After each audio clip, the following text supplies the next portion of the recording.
السلام علیکم، میں میاں حضور کا صاحبزادہ اور خلیفہ حکیم شارق احمد طارق طارقی جہانگیری آج ایک بار پھر آپ کی خدمت میں حاضر ہوں۔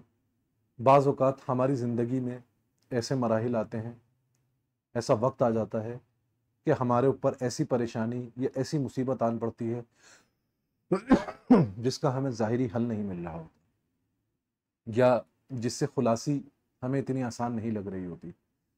تو جو شخص بھی ایسی کسی پریشانی میں مبتلا ہے اور وہ اس پریشانی سے خلاصی چاہتا ہے، اس کو چاہیے کہ 5 وقت نماز کی پابندی کرے، اور جب نماز پڑھے، نماز پڑھ کے سلام پھیرے، سلام پھیرنے کے بعد دعا کرے، دعا کرنے کے بعد کھڑا ہو جائے اور قبلہ رخ کھڑا ہو کے لا تعداد یا بدیعو لا تعداد اس شخص نے پڑھنا ہے۔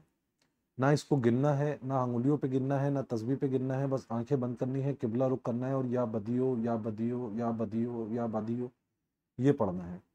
انشاءاللہ چند دن کے عمل سے اگر آپ نے تمام نمازیں فرض پڑھی، تمام فرض نمازیں پڑھی اور با جماعت پڑھی، اور با جماعت پڑھنے کے بعد آپ نے یہ عمل کیا، تو انشاءاللہ چند دنوں آپ یہ عمل کریں گے، کتنی بھی بڑی مشکل ہو آپ کی وہ مشکل حل ہو جائے گی۔ میری طرف سے آپ تمام بھائیوں کو اس کی اجازت ہے، اپنی دعاؤں میں مجھے یاد رکھیں۔ جزاک اللہ خیر۔ السلام علیکم۔